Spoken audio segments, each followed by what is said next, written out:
Hello guys, so in today's video we are going to be talking about the basic principles that actually what govern inducement liquidity. So now, what is an inducement? Let's look at that first. So inducement is an area that attracts buyers or sellers to participate before the market actually moves higher into another zone. Okay, so what happened is this. Let's look at a typical example. Like, let's say the market is actually moving to the upside, and then we have a sweep of liquidity, and we have a breakage structure. Okay, so now what happened here is this. Let me just put this on full screen. What happened here is this: we have our sweep of liquidity. All right, so that means the stop losses above that area have actually been what taken out, and then we have our high there. We can't call that high a protected high. Why?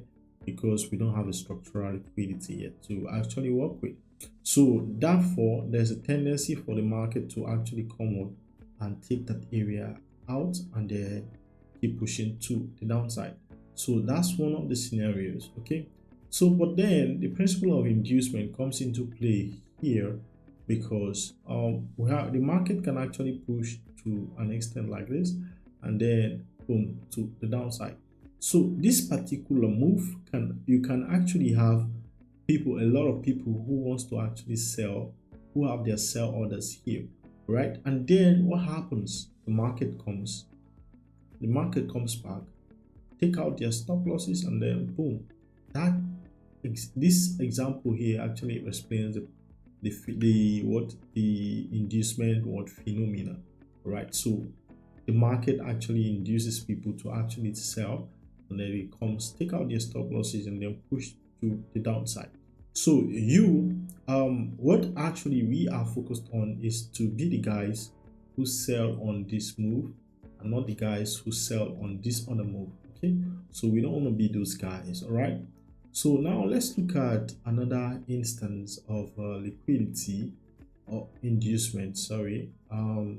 So now like I said, there's no structural liquidity yet. So if there's a structural liquidity, that area becomes what a protected high. So what happened? Since there's no structural liquidity, this can easily happen. The market can go take out that high and then keep pushing the downside. Okay, it's not that you were wrong, but your timing was exactly what was actually wrong. So therefore you turn out to be liquidity, to provide liquidity to the market. So there's another way to which the market can actually cause inducement. So right here you have what, a double top. Okay, so you have a double top, and then what happened? Then at this point where you have a double top, all right, there are stop losses resting above this area. All right, so what happened? The market comes, all right, comes back. Let me just delete this. Market comes back. Okay, take out the stop losses around there, and then keep pushing to the downside. So therefore, the people who actually sold around this area with the stop losses above that area, okay, their stop losses above this area, all right, have actually been what, induced into selling, and then the market use them for liquidity and then push to the downside. I hope you actually understand. So what you actually want to be waiting for to actually use the strategy which I'm giving to you perfectly is this. You want to actually wait for structural liquidity. All right, you want structural liquidity to form before you take your sales. All right, there are rules that actually govern the structural liquidity. Number one rule is that it must be at least 50%. Okay, it must be at least 50%. So you see, it must be 50% or above. So if it's 50% or above, it's actually a valid structural liquidity. So if the structural liquidity is formed, that means here becomes what, the protected high. All right, so it becomes a protected high. Why? Because it's a structural liquidity that's actually to provide inducement for those who want to actually sell the market, right? To provide inducement for those who want to actually sell. So you don't want to be trying to get in too quickly. You just want to actually try to understand the market so that you don't get roasted, so that you don't get to donate your or profit or your capital to the market. So the funny part is, imagine being here and then you're in so much profit, guys, and you sold, you're in so much profit. Okay, so what happened? The market induced you and then boom, to the downside. Begin to get angry with yourself over nothing. All right, so you want to actually wait for everything to align. All right, so for structural liquidity to be valid, okay, it must actually take what? A V pattern, okay. For a structural liquidity to be valid, it must take what? A V pattern for buy trend, and then is a pattern for sell structure. What I mean by that is this. Let me just simply explain, because if it's not clear enough, guys, you're gonna lose money to the market. So you want to be actually careful enough for you not to to minimize the downside and then to maximize the upside. What I mean by that is to increase your returns and then minimize your losses. Okay, so right here, this is what your structural liquidity, and right here we have our protected high. This is our structural liquidity because it's to serve as what? Inducement. And this, you can actually see that's having a what? In an A form. A, all right, it's just clean. So you just want to be seeing setups that are actually clean, just like these on the chart. You just want setups that are clean like this. So that's another rule that governs the structural liquidity.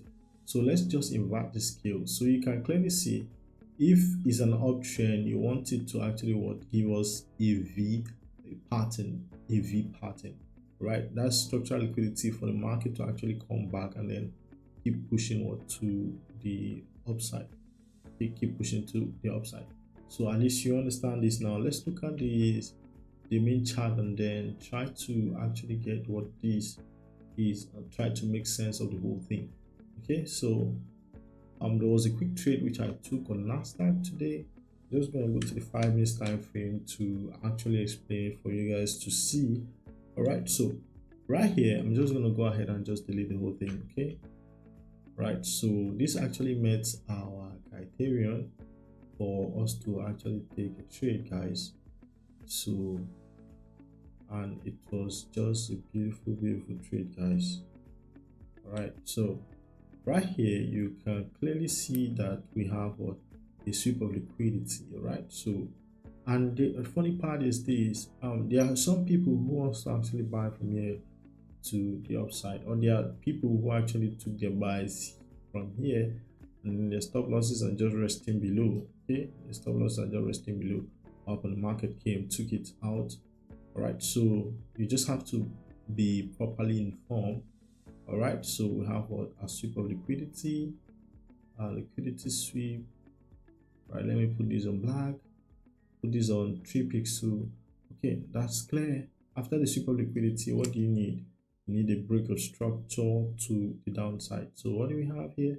We have a break of structure to the downside. All right, so just going to change the color to black again. So now that we have our sweep of liquidity and our break of structure, so what is the next thing that we need? We need what? A pullback to what? To provide structural liquidity that will be what? Swept later. That structural liquidity is to serve as what? An inducement. All right, so now we have a structural liquidity here. It's valid because that structural liquidity is valid because if you take from the swing high to the swing low, you see that is above what? 50%. All right, so it's above 50%. It's had discount, okay, not at a premium, so therefore it is actually valid. So after that, we have our second break of structure. All right, we have our second break of structure. Okay, so since we have our second break of structure, what do we actually do next? We want to actually wait for the market to actually come back, take out this structural liquidity, and then keep pushing to the downside. So the thing here is this, simple. All right, so we have what we have supply zone right there. So see how that supply zone can actually serve as what our PY. So we also have a demand zone right here. So I won't participate in this market unless when I see this engulfing candle. All right, that engulfing candle is actually my confirmation candle for me to like risk, okay, for me to take the risk. So I'll be willing to target here, okay, that should be my target. But my first target should be what this area here, this protected what low. So that's my first target. So let's assume I enter right here. All right, so my first target, my stop loss, so at least I have the one is what 3 for my first target, and then the one is to 5 for my second target. So that's that. And now let's look at another trade again, which is the US oil. So I took a wonderful trade on the US oil. So I just want you guys to actually take your time to actually go through this with me. Okay, so I'm just gonna go ahead and delete all these changes on the chart, so you can clearly see something. So first of all, you have to go to your higher time frame to know where the market is actually coming from, okay, or where is it going to. So from the higher time frame perspective, we're actually looking at the fact that the market was coming out from what a fair value gap, daily what fair value gap. So the market just tapped into that fair value gap and then dropped. And then if you want to use the Fibonacci tool from the swing low to the swing high, see that the market just came to that fair value gap and is clearly on what the discount. All right, so it's clearly on the discount, not the premium. So therefore it's okay for you to actually look for sales there. So now going to the fast time frame, okay, what do you want from the fast time frame? You need just what clarity, okay, you need what clarity. So right here, see, we have what that was our area. So what do you need to do from that area? Okay, you look for your sell setups. So you can go to the 15 minutes time frame. Okay, you want to trade with the trend. Okay, remember that. So you go to the 15 minutes time frame. All right, so on the 15 minutes time frame, I'm not actually seeing it clearly. Well, also I just go to the 5 minutes time frame just to try to trade with the trend. Sorry, I think I went like 3 minutes here. So because I'm not allowed, because I'm on the free stuff. Okay, so right here we can clearly see that there is a sweep. Okay, so for that sweep to happen, we have the market push. Okay, some move like that, expansion, go back. Okay, did not make a high. All right, so boom. So because already that high was taken out. Okay, so let me just go ahead and delete the whole of this. All right, so right here you can see here there was an internal high, low, and then there's a high. So there's a sweep of liquidity here. We have a sweep of what liquidity, right? So a sweep of liquidity. So we have what here, we have a break of structure to the downside, a BOS. So we have a break of structure to the downside. Okay, so after the break of structure, what are you waiting for? You want a pullback. So once that pullback happens, and if it's up to 50%, you have a break of structure, you can clearly see what the pullback right before the market went to actually give us our second break of structure. So what actually happened here?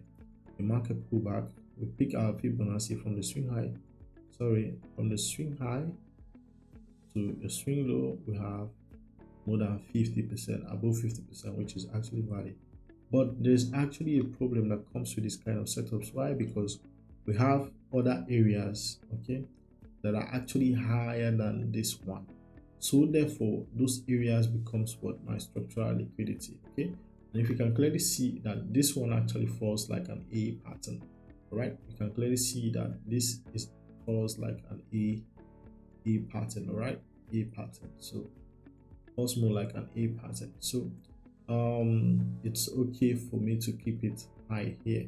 So therefore, since we have this structural liquidity and we have our second break of structure, so therefore the setup is what now valid. Okay, we can actually call the high above there our protected what high. You can call the high there our protected high. So now we have a protected high. We have a protected high. We have a sweep of liquidity. We have a break of structure. We have a pullback which gives us the 50%, which is here, right here. But I had to adjust it to be right here. Okay. So what happened? The market gave us a second break, and then what happened? Here can be your first target always. Okay. So here can be your first target. All right. So first target here. So right here, you see how the market traded, took out this what structural liquidity, and then tapped into this other one here. Okay, tapped into this other one here. So you can clearly see that. Now let's go to the 15 minutes time frame. Do we have any entry confirmation? Because on the 5 minutes, I can't clearly see anything. All right, so give it a minute for it to load. So okay, on the 5 minutes, yeah, on the 15 minutes, we can actually see a clear trend for entry. So here's our PY, so you can clearly see that. Right, so what happened? You can actually enter right there. Okay, what happened? You're entering with volume. Remember, it was the New York session, so you see the stop loss just slightly above that area. Okay, so your first target is 1:3, and then your second target is like 1:8. So you see how clean and sleek this setup is. Guys, please, if you like my content, please endeavor to hit the like button and subscribe to my YouTube channel for more and more videos like this. So right here, guys, I want to actually look at another example. Okay, so let's look at another example, and let's use let's start from the higher time frame perspective. Okay, so from the higher time frame, I think we can clearly see that this market actually came here. Okay, tapped into a demand zone. Right, stepped into our demand zone, and then it's actually pushing to the upside. Okay, but then for a while we have an accumulation here, okay, and then we have an expansion to the upside. Okay, we have an accumulation, we have an expansion, and then the market came back and then pushed to the upside. So with that in mind, okay, we have a demand zone. Okay, the market came, tapped into a demand zone, and then pushed to the upside. Okay, we are building a story. Okay, so there's absolutely no point to rush. All right, so now and again, you come down to your 15 minutes time frame, your 15 minutes time frame, or your 1 hour time frame, whichever one you can actually gain clarity. All right, so know that the time frame is actually a relative term. Okay, so you're building up the story from the higher time frame down to the lower time frame, where you can actually have the story clearer. So right here, we actually having pardon me please, I have a push to the upside. All right, so but within that move, let me just go ahead and delete this and this. All right, so we're actually having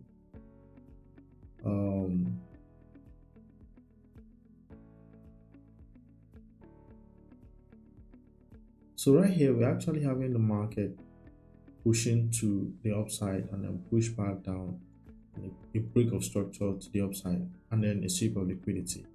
But all that is not actually a business. Okay, so what actually concerns us here is the fact that we have this break of structure right here. Okay, so and then we have the sweep of liquidity right here. So that means we are now interested in what this market. All right, so since we are now interested in this market, all right, so let's just go ahead and mark the whole thing out. Okay, so let's just go ahead and mark the whole thing out. So right here, okay, we have our sweep of liquidity. Okay, because when the market took out that high and then came back, we have what here, we have a sweep of what liquidity. That gives us what, a sweep of what liquidity. So you just have to understand that, right? So we have a sweep of liquidity here, and secondly, we have a break of structure to the upside. So we have our break of structure to the upside, and then we have the pullback. Okay, this pullback is actually what to provide what structural what liquidity. Structural liquidity is for what? Inducement. Okay, structural liquidity is for inducement, so the market can actually come back and take it later on in the future. All right, so we have our break of structure. Just remember that. All right, I'm just gonna change this to black. So we have our sweep of liquidity, we have our break of structure, we have our pullback, which is up to 50% for confirmation sake. We'll take from the swing low to the swing high. All right, so it is clearly what 50%. So you can see. So this what becomes our structural what liquidity. Structural liquidity is for what? Inducement. So since we have our structural liquidity, and then do we have a second break of structure? Yes, we do. And that second break of structure also will break that high there. That means I have confidence in this particular setup that is going to be what? Bullish. All right, so it's going to be what? Bullish. All right, so I have my sweep of liquidity, and then since I have my second break of structure and my structural liquidity all provided, so that means the setup is actually a valid one. So let me mark out my POI. My POI is what? My point of interest. So I'm just going to go ahead and mark out my POI and keep and wait for market. So I just marked the whole of this last bearish candle before that break to the upside, and then come back to sweep it. So I've marked my POI out. So then again, I have a demand zone right here. So I'm just going to go ahead and mark it. Those are areas whereby I'll be most likely taking the trades from. So let me just go ahead to the 5 minutes time frame, to the 15 minutes time frame. Yeah, I think there was something there that actually interests me. That's just why I just want to go there and show you guys some stuff. Okay, so just be patient a little bit, let my chart load up. Okay, because it's kind of slow, right? So yeah, we have that there. All right, so we have that area there. So we have this demand zone right there. Yeah, we have that demand zone right there. So why is this demand zone very important? This is a very powerful type of demand zone. So now let's just see what happened. The market tapped into that demand zone, dipped a little bit. Okay, and then what happened? Boom, to the upside. So now going to the 30 minutes time frame, what can I see on the 30 minutes time frame? On the 30 minutes time frame, I have an engulfing candlestick pattern. That's the confirmation candle for me to go in. Okay, so I can load my orders in, boom, and then my stop loss. What happened? Price just went all the way up to the upside, and then hits my target, my structure, my protected what? Protected high. Okay, so that's my target. I have a 1:8 risk to reward ratio. Simple and easy. The thing with confirmation entry is this: it minimizes your stop loss and maximizes your return. Now let's say I want to keep it here. I'll be making a 1:3 risk to reward, which is actually not good. So but if I keep it here, all right, using confirmation, using my candlestick confirmation pattern, all right, so you're actually good to go. Guys, if you like this video, hit the like button, subscribe to this YouTube channel, and don't forget to tune in, okay, in 2 days time for the next video. So see you guys.